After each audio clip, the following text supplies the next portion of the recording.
I feel like there's a lot of people who never quite make a vet because maybe they're like me, they're not academically able, but they go, I love animals, what can I do with them? My first protocol is a vet, then it kind of comes down to, you know, a vet nurse, something in animals, and then, you know, if you really can't do anything, you end up with being a dog trainer.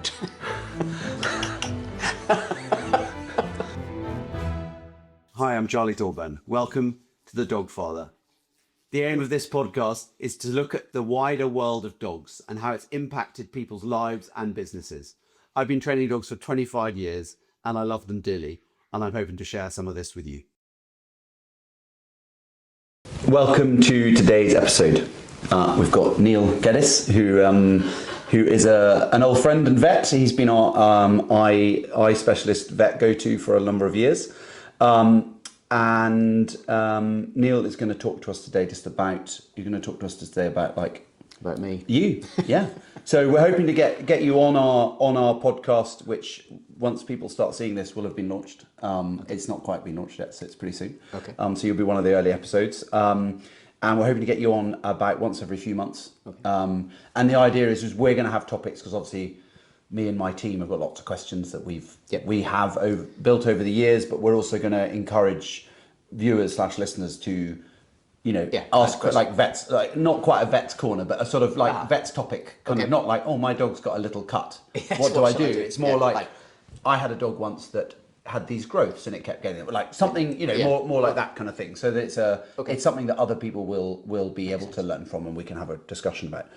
So first of all, I just want to find a little bit more out about you.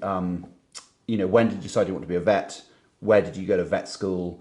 Where did you're sort of a quick kind of, where have you been a vet? And then I know where you've ended up and how you've finished. I know you're in your latter half of your career rather than beginning of your career. Okay. So I went to school in Edinburgh.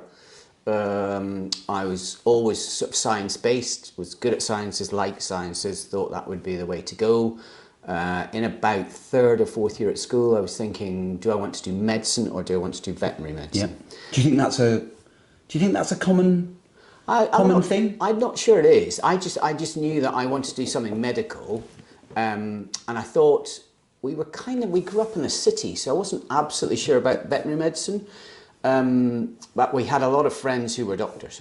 Okay, because we had a girl come to work for us years ago, just as a sort of bit of experience, and she had done vet school, and she was just about to go and do medical school. Wow.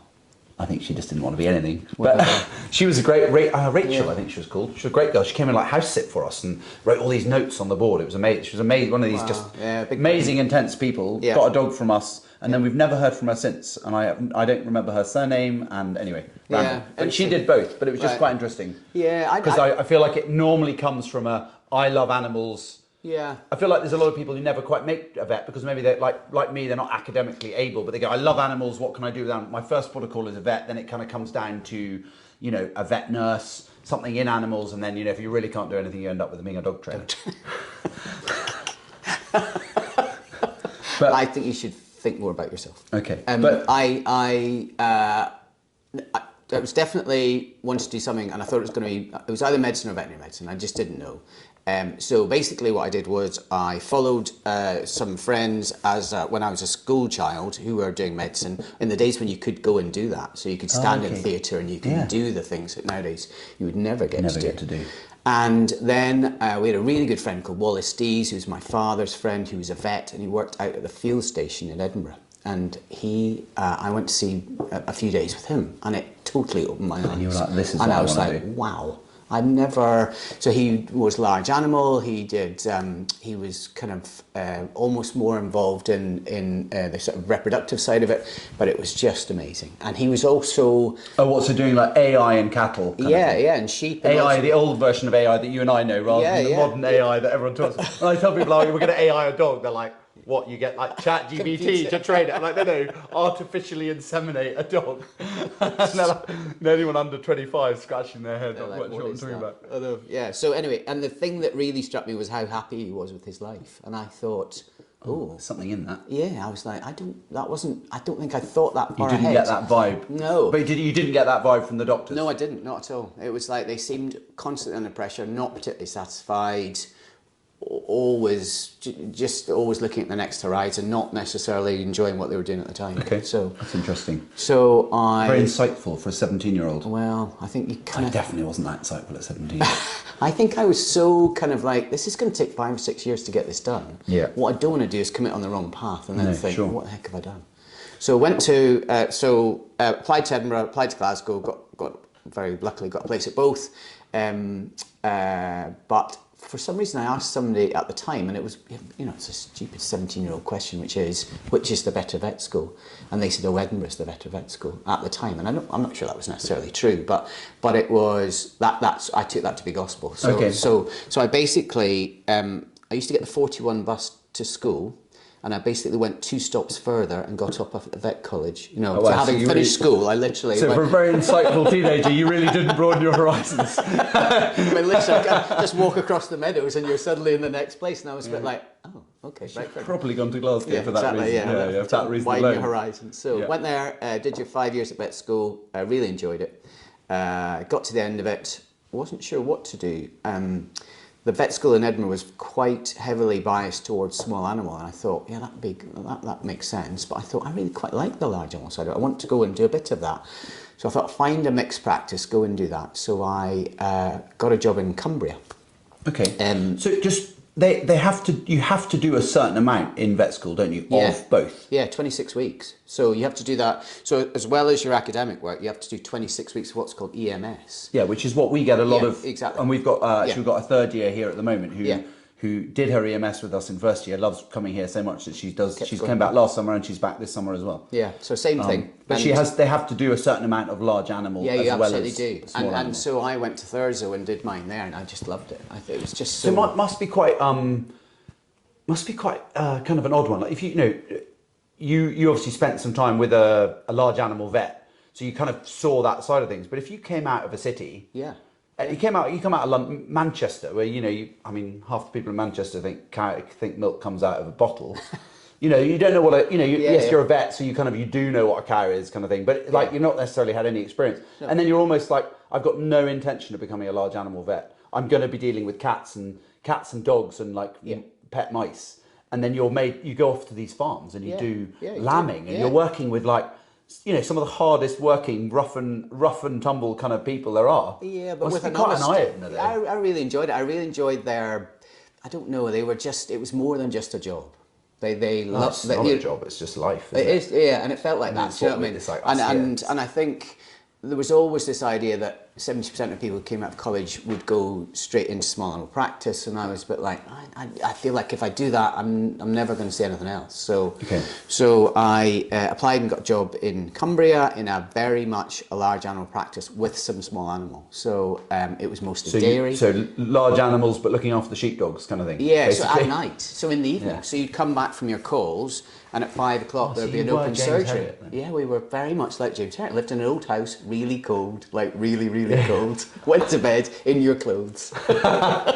And we were on a 1 in 2 on call, and when you were on call, you were often out all night. And you were like, I was like, well, this is just grim. But it's funny because I was such a. So the next closest to me would have been 10 or 11 years qualified. So when they phoned up. Because I've got really small hands, they asked for the boy. So if it was a really tricky lambing or something like that, they'd say, send the boy. And I was like, oh, cheers, I'm not sure I want to be the boy, but I'll, I have no choice. That's what it is. Yeah. So it was really good. Was there for 3 or 4 years. And for that. I've got like spades. Yeah, not those. So went to, got to the end of that, and just wasn't sure what to do. And so how long were you there? For? Almost 4 years. Okay. Really enjoyed it, and we kind of thought about whether to stay. So at that point, my girlfriend, now wife, was still working in Edinburgh, and she said, "Do you think I should move down and I'll get a job in Carlisle and work in the hospital there?" And I was like, "So what is your?" She was a nurse, and now she's a university lecturer. Okay. And I said, I quite fancy going travelling. I've not, I don't know, I just think, again, like these things. Because you'd left school, you'd stayed in the same town, you'd gone to university, you'd gone to the big broad lights of Cumbria. The bright lights of Cumbria. Bright lights of Cumbria. I know, literally stayed and in the fells. You were like, I need to do something else. Yeah, so I just thought, I think we need to go and see a bit more. So So we went to Australia. So we went to Melbourne and we worked there for a year. And so you got a job as a temporary vet. She got a job as a nurse. Yeah, because you got quite like you guys could like that sort of career. Those careers, you literally could turn up in any country and go, "Hi, I want a job," and they'd be like, "Oh, come this way." We've got like 20 waiting for you. Yeah, it was really. I think we were very lucky because it's not like you don't have to go for a bar job or whatever it happens to be. You can go, and as long as you've got your letter of good standing from the Royal College, they let you in and away you go. So and she had her job before we got there, so she went straight off. I had to wait a little bit because at that point it was still a written letter, and you had to take it, give it to somebody, and say, here's my letter of good standing now. Can I have a job, please? So we did that for a year. It was fantastic, had a great time, and then Hed's dad became unwell and she wanted to go home, and I said that's fine. It was always kind of the plan we would go home, but I thought it might vary. So then we travelled back through Asia, came back to the UK. I went to see a mate of mine who had a practice in Edinburgh. So you were like 27? Yeah, roughly. 27, 28, yeah. By this time we're now engaged. I'm like, okay, right, this is getting serious, so we need to think about what we're actually going to do. You've got to man do. up and actually make a living. So I went to see a mate of mine in Christopherton, who had a practice there, and at that point all the veterinary jobs were in the vet record. So they're literally just this weekly it was magazine. like Farmers Weekly kind of thing. And like this is what's going on in the world of vets. That's it. Yeah, and that's where you found your job. So you literally, every week it was published, and every week you'd go down the list and say, I know them, I'll come work in Edinburgh, that's it. Exactly. Or I'll go and apply for them, So one Tuesday, wet Tuesday, October night, having just got back from the sunshine, literally, I went to Kirkcaldy. And can I, when were you talking? I don't know how old you are. 92. 90s. I was thinking 92. 90s. Yeah, 92. That's barely out of nappies. So we went to... So I drove over and I was like, this doesn't look like it's going to be the right place. So I was just like, because it was just a really horrible evening, and Kirkcaldy was definitely. And you'd just been in Australia. Yeah, no, it was in the sunshine. Kirkcaldy versus where are you in Australia? Well, so we're in Melbourne. Melbourne, and then we went Melbourne to Kirkcaldy. Yeah, I was like, okay. So, I'm a Fifer, so I'm allowed to be rude. Yeah, and to be fair, honestly, I've totally changed my opinion about Kirkcaldy. But that night when I drove in, I was like, oh, not sure. Okay. Anyway, I knew the guy. There was two of them, and they had this practice in Kirkcaldy, and one of them had been in the year below me at university, and I knew him. He was a really good bloke. Oh, okay. And I didn't know the other chap. So he was already. It was his practice. Yeah, he was already there. So he bought into the partnership, having been qualified for like 2 or 3 years. Yeah. So I went over, had the interview, really liked them both, and I thought, this seems like a really good place to be. So I said yes. And I thought I'll do this for 6 months, then we'll go back to Australia. And it'll be, So that was 92, and in 2018 we then sold the practice. Okay. And we started. So initially you were just there as a paid vet, and then you became partner 2 years later. 94 became a partner.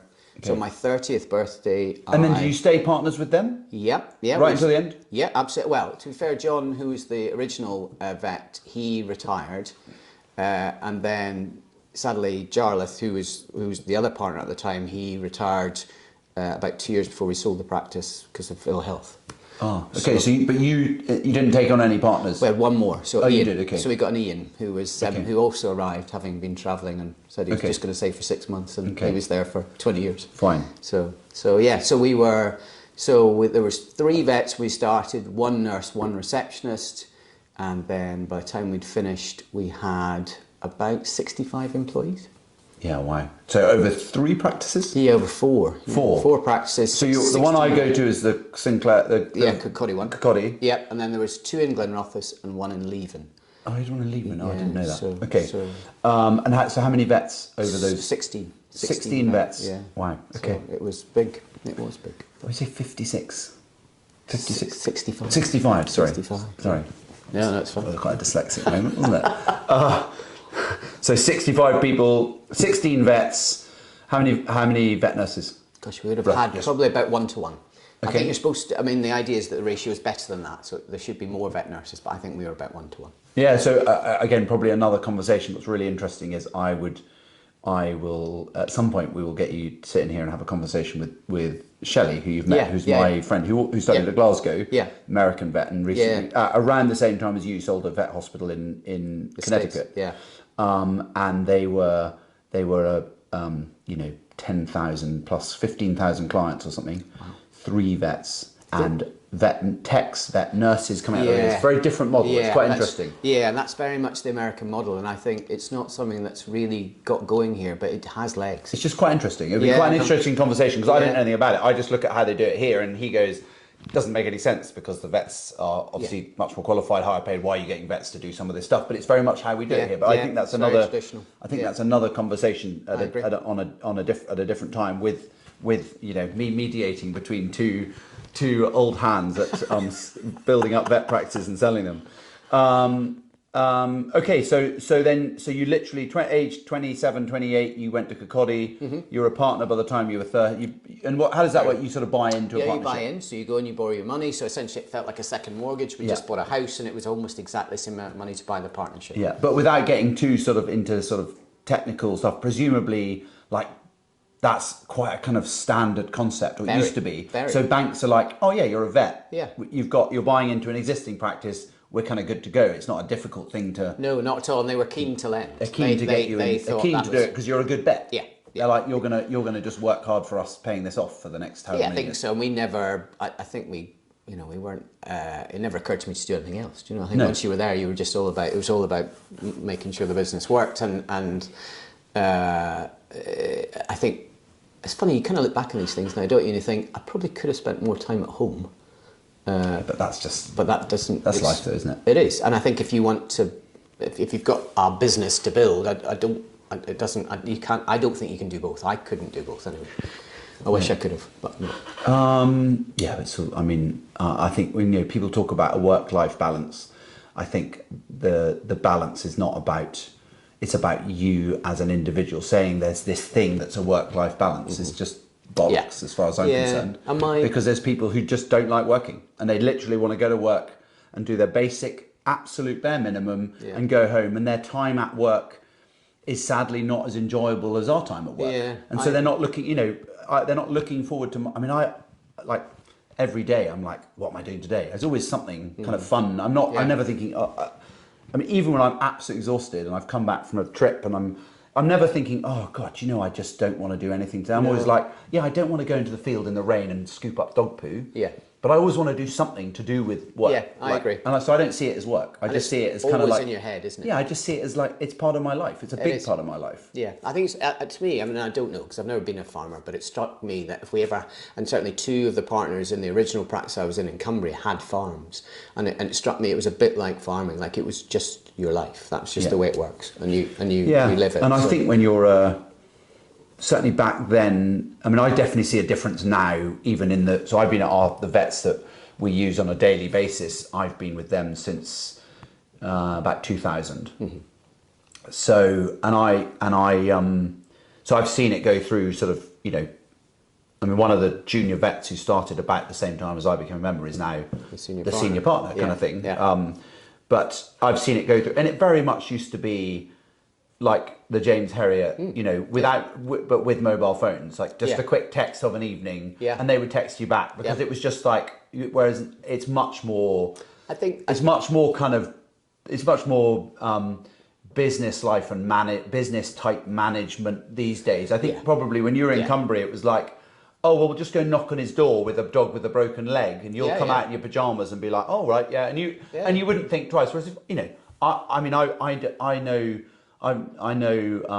this one of these vets really well, and I would never do that. I'd never turn up. Two of the 3 partners at our current vet, like I might send them a text message because I am easily their best customer. In terms of there might be someone who spends more than us, but we pay on time. There's probably a farmer who's got an outstanding bill from like 3 years ago, but we pay on time. So we're definitely one of the best customers, but I really try not to do that. Yeah. In the same way, people will message me, but I would hope that people are kind of going, it's Saturday night, and we don't really need to text. It's just moved on, hasn't it? But that's definitely true, because I remember Heather coming to me and she said, "There's a man at the kitchen window," when I was in Cumbria, and I was like, "Sorry?" She said, "There's a man at the kitchen window." I was like, "Well, what man?" She said, "Well, I don't know." So I went through to the kitchen. It's just one of our farmers, and he's just looking for some, dry cow tubes or something like that. So, and because our house was physically attached to the practice, He just thought he'd come knock on our window on a Saturday evening because he wants some dry cow tubes and he was driving past. But again, that was quite normal back in the day. Yeah. Someone lived at the practice, didn't they? Absolutely, we did. And got a sort of house as part of the job and things. So you that was a bit more common with a car. You got that was your a bit more common with sort of especially rural vets. Yeah, very much. I mean, we run that model here in terms of not our vets but our dog trainers. You know, they get a house like a gamekeeper would because we need them to be within a vicinity of us. Well, absolutely. And we need them to be able to have dogs at home and all that sort of thing. So all of our trainers here have a house that's part of their job kind of thing. I don't know what the but tax... I don't think it's very... It's not as common now, is it? Yeah, well, we'll not talk too much about tax. No, but I don't know what that means. Actually, so if you basically the way we've established it is that they come into work for me, so they have to be within a zone because they have to be on call if there's puppies or something happening or dogs needing, there just has to be a level of, I live 50 minutes away, I can't come in, isn't going to work. They've got to be close. Yeah.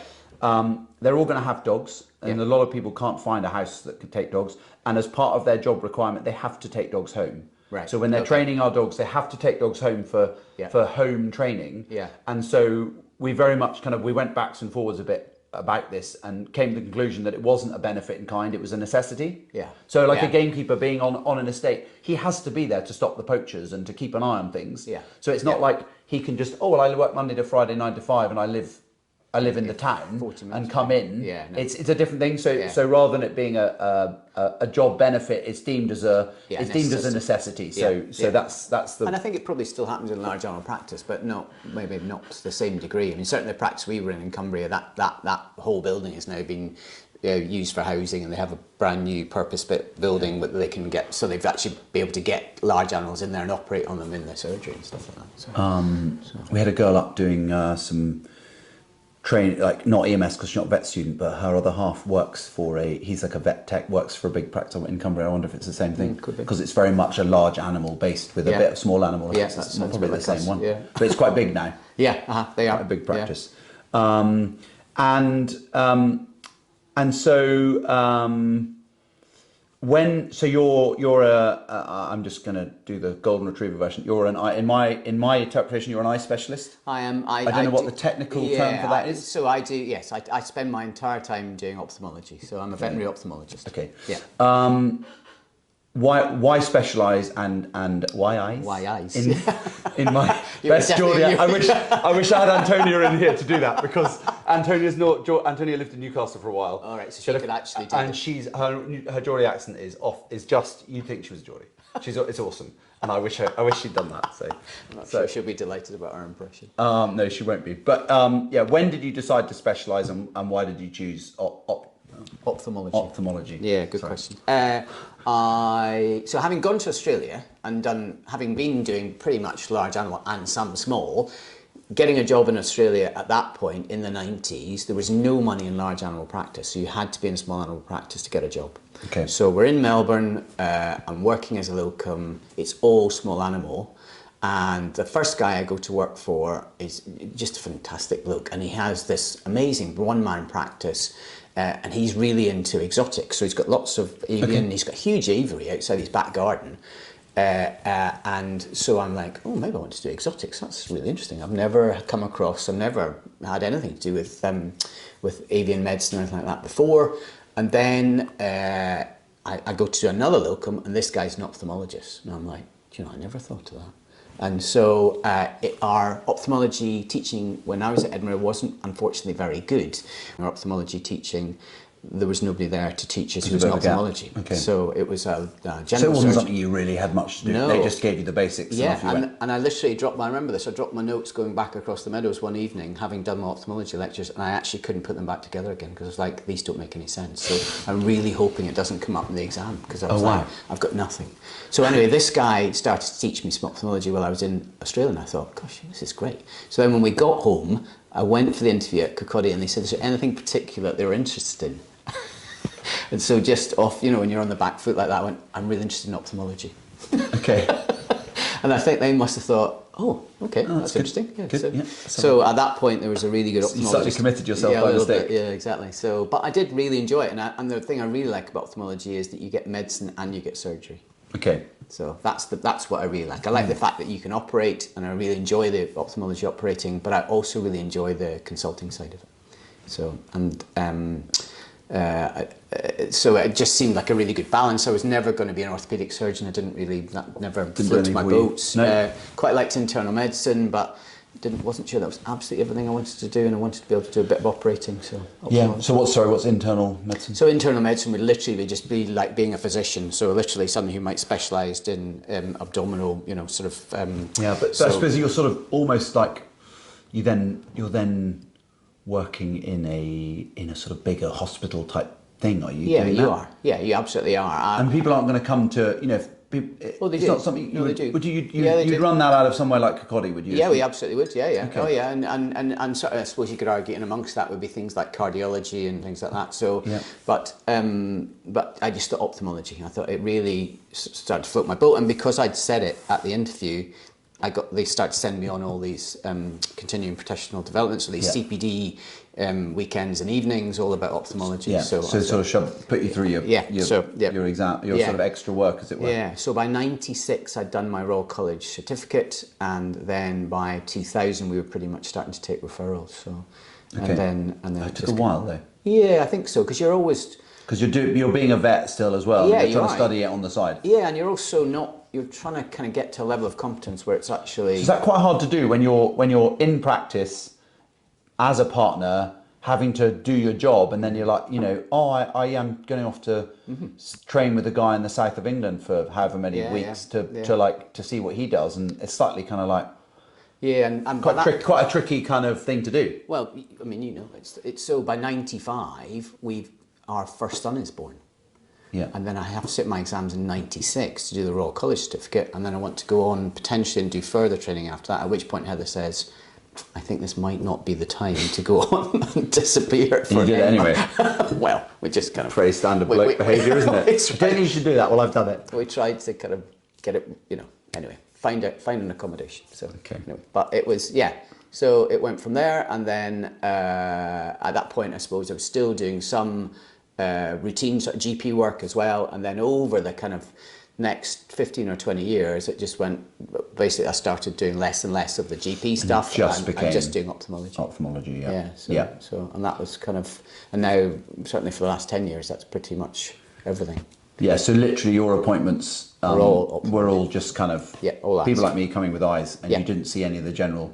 No, unless I had to, unless it was a infill. Yeah, like someone was sick, and you were like, I'll just see that person. Or if there's an emergency. But they weren't booking you in appointments for. No. Okay, that's interesting. I didn't realise you just went completely. That was it. Yeah, it made sense, I think, because otherwise. Well, you had enough referrals, so why not? We were. And the more it's like that. What's the 10,000 hour rule? I don't know who made that up. Yeah, that's Joe. right. Do you know who came up with the 10,000 hour rule? Yeah, I forgot his name now. Well, you can put it at the bottom of the thing, but the you get your 10,000 hours to become an expert, and the more you do, the more expert, and then you almost like put yourself into a league that no one else can catch up with you, because you've done your hours, you then do more because you become the person to go to, and we both know John Ferguson in Fife, who is the orthopedic guy. He is the man. Yeah. Like you go up and down the country, he's the guy, and he has been for a long time. I mean, I remember as a teenager, my parents had a Labrador that needed elbow surgery. Yeah. And it went to John. I remember going to John's original practice, and that was 25, 30 years ago. Yeah. So he became the guy, and now he's built his brand new place, and he's busy, back again. busy, because everyone's like, well, he's the guy, so we want to go to him. Yep. No, I think that's right, and I think there is a bit of that, and I think you kind of get a name, whether I don't know if you don't chase the name, but it just no, and I mean to a much less proficient way. It's what we've done. It's what we've done here. It's like we are becoming one of the names that are regularly, people regularly come up conversation. I was down with some friends a few weeks ago, and he said, whatever you're doing it right, because my mother's obsessed by Cocker Spaniels, and she said, I've been following this guy, and he lives quite near you. And this friend of mine was like, it's not Charlie, is it? He's like, yes, do you know him? Kind of thing. And I was like, it's reached my mother who's in her 80s in Dorset or whatever, like whatever you're doing. So you're like you're hitting your target market. And we went to a show in Yorkshire weekend or so ago called the shooting show or the national shooting show or something. Yeah. And I mean, after about an hour there, I was like, my sister turned up because she lives in Yorkshire, and she turned up. I was like, I've had 13 people come up to me and say they watch my YouTube channel. By the end of the weekend, I mean, we're hundreds. I have no idea. Oh, really? We just Lauren and I lost track. Everybody was like, oh, watch YouTube. And I was like, wow, we're really hitting whatever we're doing. Yeah. We're hitting the right people because there's this show and it's called The Shooting Show and we're here with dogs and everyone seems to know us. It was pretty, and some people actually said the reason I came was because which was amazing. I was like, wow, you actually came to a show to watch me. My wife would be like, I'll go there to not see you. Well, that's a different thing. Yeah. That's a different thing altogether. Okay. Yeah. People always often say to me, oh, you got the dream job, because they see puppies, they see me doing demos, they see all the lovely dogs. And I say, yeah, but you're not here in December when the rain's coming at you. It's like sleety rain coming at you 45 miles an hour from the west, straight into your face, 6 o'clock in the morning, and you're out scooping up dog poop kind of thing. Yeah. Not that it's a complaint, it's just a sort of more of a statement, is what it is. Take the rough with the smooth. But give me a the days that make you think, this is why I love it. I'm looking out the window now at the green grass and the trees growing and this house that I built in building all the kennels and all the dogs and stuff. And I love driving up the drive, however long I've been away for, whether it's an hour, half an hour down to the shop, an hour, or I've been away 2 weeks. I come up the drive and I go, this is great. Like what being a vet does that, what sort of bit of being a vet does that for you? I think there's kind of two aspects, isn't there? One was being in a very happy practice. There was a real joy. You got on really well with your I think partners. so. I think, and we had banter well. Yeah, we did, but it was more than that. You just felt like it felt very like a family. Do you know what I mean? It was very, and I really enjoyed that. I really liked going to work, being in that environment, and just hoping and apparently looking at it, thinking it's going really well, and everybody seems to be really getting on, actually really enjoying it. I suppose if you were being more specific, for me, it was just this idea of, I suppose, successful surgeries and things like that. You're just like, this dog is so miserable, and it's definitely can't see a thing, and now it can see. Secondary to cataract surgery or something like that, or we unfortunately, certainly little dogs with flat faces, they get perforating ulcers. And I'm just thinking, my moronic mind is wandering, and I'm thinking of Monty Python when the Life of Brian, and the guy throws his stick away and goes, I was blind and now I can see, and then falls off into the pit or something. Sorry. At least dogs still. The grown up in the room is taken down by the child once again. I know. But that kind of, the real really version of that, which is someone's coming with a dog and I can fix this dog. Yeah. And I've fixed it and it's worked, and there is no negative to that at all. Yeah. Apart from obviously the person having to pick up the tab. Well, that's which is just life, though. Yeah. Well, unfortunately it is, but it's just, but that is really, and dog owners are, certainly the ones we saw, most of them anyway, were unbelievably grateful. Like just so happy to have their pet back, and in a better way than it was before. Yeah, out of pain, visual, whatever. It was just, and it's interesting because I don't, touch wood, our dogs have not been very sick at all, our own dogs, but when they have been, I was like, oh my goodness, this is like one of the kids being sick. It was just, it's hard. It was really hard. And actually, so... Would you trust a vet who doesn't have a dog? Just from that point, I think, because that's a big... I think that's, you may be the best surgeon in the world, but if you've not got any empathy at all, you're not going to be a very good vet, are you? Well... You want to be in the back somewhere, doing the operation and doing a really good job, but not your person at the front telling the owners. You need someone else almost to come forward. Yeah, and you see, it's funny, you just know actually when you're interviewing people, you'll be exactly the same. You know when people come through the door, if they have what it takes to be a really, a good vet in terms of do they have empathy, do they make eye contact, are they, when they're examining an animal, so we normally get the new vets and stuff to put animals on the table and have a look at them.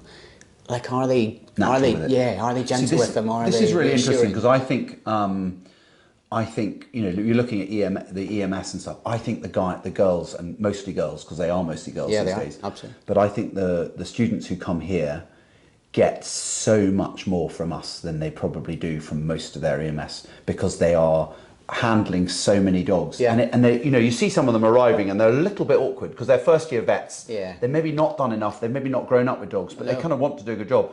And then they see us just kind of scooping them up and doing this and don't worry, you're fine. And it just makes them so much more confidence. You get them 2 weeks here working with us. I don't want to blow my own trumpet because it's not me, it's my team helping them and working with them. Yeah. But so many of them really just become come out their shell and really learn. And what and just something happened the other day, and it's happened before, is we've now had a number of our, I think 4 or 5 or 6 of our EMS students who've kind of come through, and we're now, I think probably our oldest EMS students probably 27, 26, 27. Okay, so so we're not doing it that students. long. No, as Oh, in they did EMS when they were 18, 19, Oh, and I they're see. now 26, 27. Okay. That's kind of how long we've been having Yeah. vet students on a regular basis. Okay. And I think, so not that many are in the sort of phase of life you can have a dog yet. But No. we've got 5 of them who've got to come back to get a dog from us. Wow. And they've done EMS with us, and then 8, 9 years later they come back, or 7 years later they come back and get a dog. We've got one lovely girl who's just about to finish Glasgow, and she's going up to the West Coast to do a,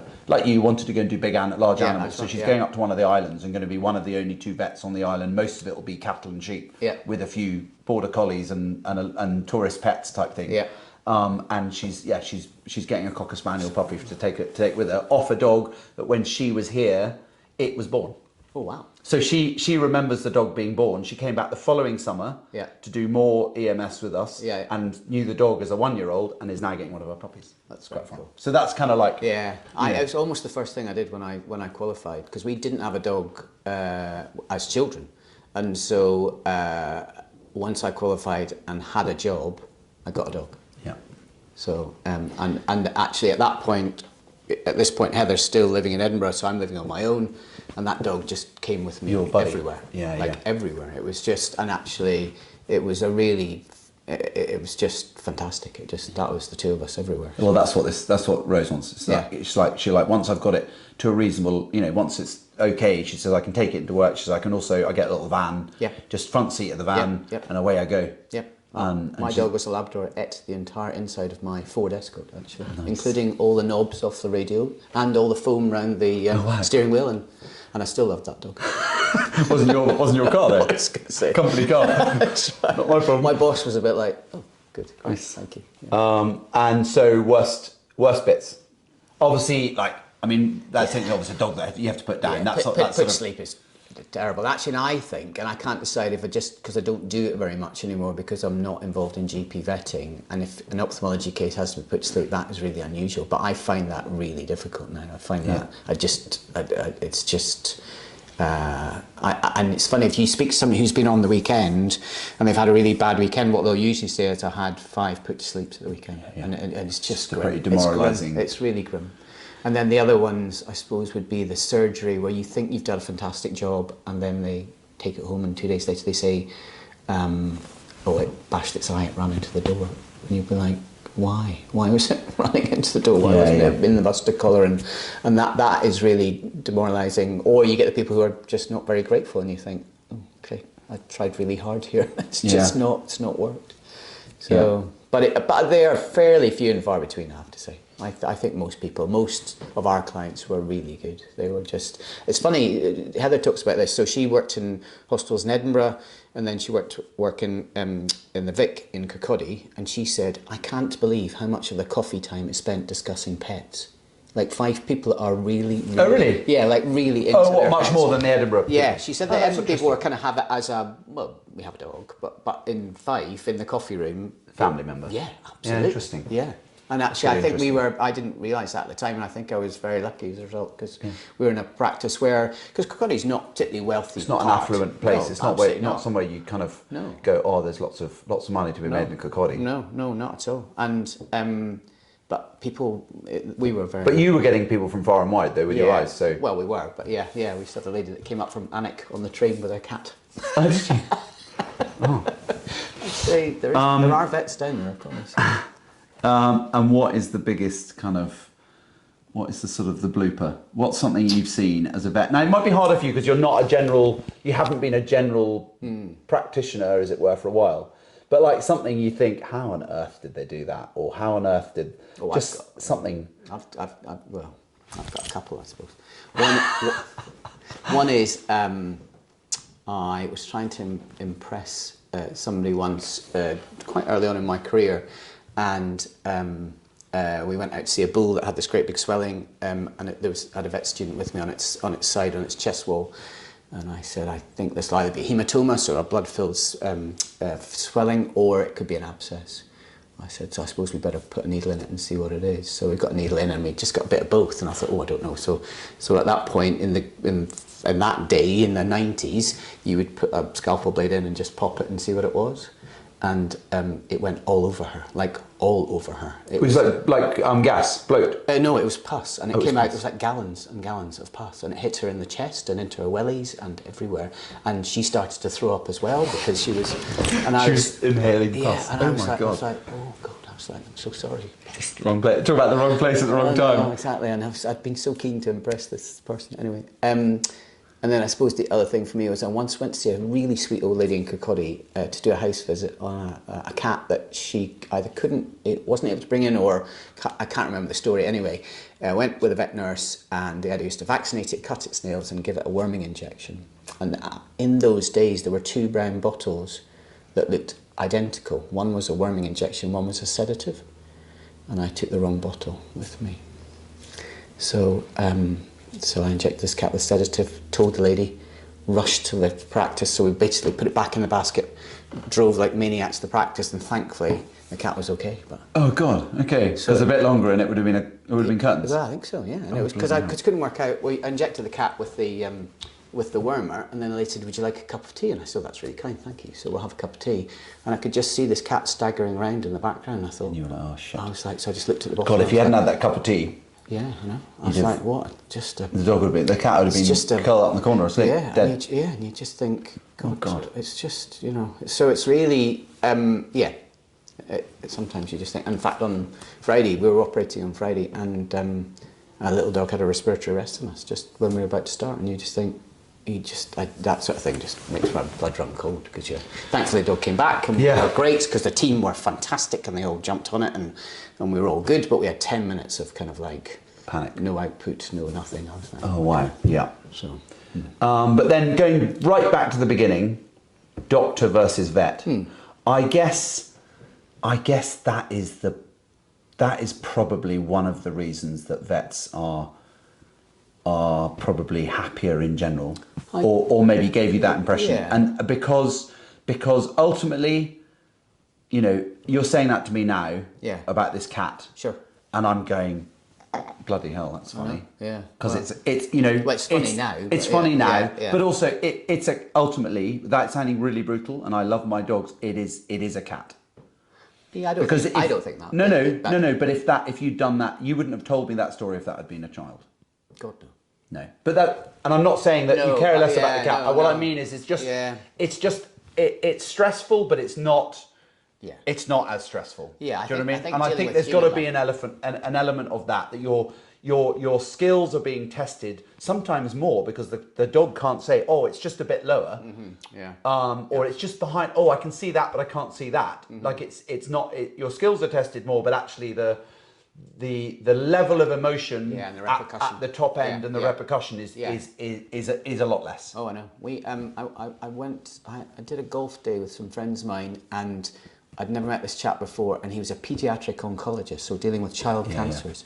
And we were walking around for 18 holes, and I was thinking, I don't know if I'm not sure I've got it in me to have, play the last few holes with him, because I was like, he was such a lovely man, but I was like, I can't begin to imagine what that would be like to deal with children's lives on a daily basis. But then the positive of that is so much more extreme, isn't it? When a really sick child comes in and they're given a very low chances of survival or whatever, and you manage to work your magic and they come out the other end. So that then gives you such a high, doesn't it? Yeah. Oh, I think in relation. So it's all like I think I don't know. I maybe it's a bit old-fashioned, but I think our veterinary life has been a bit more. Just what we were talking about earlier. It's more than just a job. Do you know what I mean? It's been it's more James Heriott. Well, I think it was a bit, yeah, definitely. At the beginning, it was. We had the old Bakelite television, and then we got they said we've got a mobile phone for you, so your wife or girlfriend won't have to stay by the phone now. You'll be able to take the phone out and when you're on call. And this thing arrived, and I swear it looked like a microwave or something. Yeah. It was that sort of size, and it had a handle, and that's what you had to take with you. And it was like a military field telephone. It was like one of my friends' dads had one, and it had it in the back of his car, and it was like a suitcase in the back of the car. And the aerial that came out the roof was about 12 foot, and if you went too fast down the motorway, it would twang off the back of the road. Yeah, it's just change days. But yeah, no, I really enjoyed it, and so much so that I kind of thought this year maybe I would stop and do something completely different. But I realise now that actually that's not what I want to do. I want to do different bits. Do you know what I mean? But I don't want to stop. I just want to do something. That's different. good. So yeah, I'm glad to hear that. That's for another episode, though. That's right. Good. Anyway, very good. Thank you very much. That's good. No, Come good. to an end. Yeah. So we will hopefully, if you're willing and happy, get you back for future episodes. Sure. Some of them will be with me, and some of them will be with maybe with other that'd be good, actually. another vet, maybe maybe a discussion with one of our vet students. Yeah, that kind of that's thing. a good It'd be idea. quite an interesting one, actually. Lauren, who's here at the moment, she's definitely winning the prize at the moment for one of the. I mean, if I could give her a job tomorrow, I'd give her a flight. If she wasn't being a vet, I'd be like, you need just quit whatever you're doing at uni, waste of time. You can't work for me. You're awesome. You just know, she's don't great. you? She's going to make a great vet. So yeah, because we were talking about like vet recruitment and stuff. Yeah. Like, and you see someone like that, and I'm like, that is a 5-star. Yeah. Because she's capable. She's got great people skills. She's got great animal skills, but also she's quite pragmatic, kind of like. Yeah, Thinks so about it and not overly emotional, not too kind of like, oh, that's what I was told. Just kind of so calm, consider steady, it. really nice girl. Anyway, thanks for watching, everybody, and thanks to Neil for coming along.